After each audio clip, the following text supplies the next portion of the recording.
آج ہم ایک کافی دلچسپ سوال پر بات کریں۔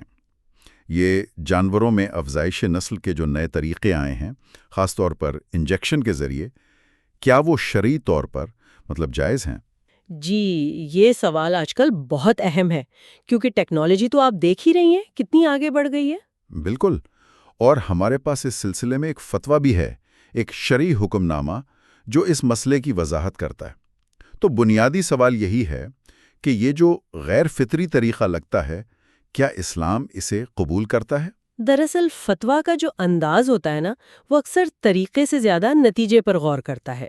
فتویٰ یہ واضح کرتا ہے کہ اصل مسئلہ طریقہ کار کا نہیں بلکہ جو نتیجہ نکل رہا ہے اس کا ہے۔ اچھا، یعنی فتویٰ یہ کہتا ہے کہ افزائش نسل کا جو فطری طریقہ ہے، نر اور مادہ کا ملاپ، اس کو چھوڑ کر یہ مصنوعی طریقہ یعنی انجیکشن سے مادہ منیویہ مادہ جانور کے رحم میں ڈالنا، یہ بذات خود منع نہیں ہے؟ جی بالکل، بذات خود یہ عمل منع نہیں کیا گیا۔ یہاں دلچسپ بات یہ ہے کہ اس طرح جو جانور پیدا ہوتے ہیں نا، جنہیں کبھی کبھی جرسی جانور بھی کہہ دیتے ہیں لوگ، ہاں سنائیں۔ ان کا حلال یا حرام ہونا فتویٰ کے مطابق پوری طرح سے ماں پر منحصر ہے۔ اچھا، تو سارا دارومدار ماں پر ہے؟ جی، یعنی اگر ماں حلال جانور ہے جیسے گائے ہو گئی، بکری، ٹھیک۔ تو اس مصنوعی طریقے سے جو بچہ پیدا ہوگا وہ بھی حلال ہی ہوگا۔ اور اگر خدا نخواستہ ماں حرام جانوروں میں سے ہے؟ تو پھر بچہ بھی حرام ہی سمجھا جائے گا۔ یہ بہت ہی واضح اصول ہے۔ واہ، یہ تو بالکل صاف بات ہو گئی۔ طریقہ کار سے فرق نہیں پڑتا، اصل چیز ماں کا سٹیٹس ہے۔ بالکل، نسب کا اصول یہاں مرکزی حیثیت رکھتا ہے۔ لیکن کیا اس میں کوئی اور پہلو بھی زیر غور آیا؟ جیسے جانور کو تکلیف تو نہیں ہوتی اس عمل میں؟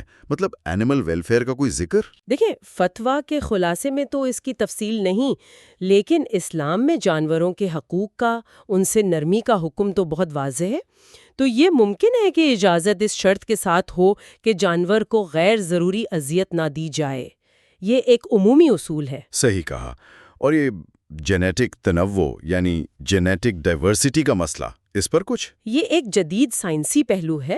براہ راست شاید فتویٰ اس پر بات نہ کرے، لیکن شریعت کے جو وسیع تر مقاصد ہیں، جیسے تخلیق میں توازن قائم رکھنا، ان سے یہ ضرور متعلق ہے۔ ٹھیک ہے، تو خلاصہ پھر یہی ہوا کہ شرعی حکم کے مطابق جانوروں میں یہ مصنوعی نسل کشی یہ جائز ہے؟ جی، جائز ہے۔ اور پیدا ہونے والے بچے کا حکم پوری طرح اس کی ماں کے حکم پر منحصر ہے، چاہے وہ حلال ہو یا حرام؟ بالکل، طریقہ کار کی نوعیت سے حکم نہیں بدلتا۔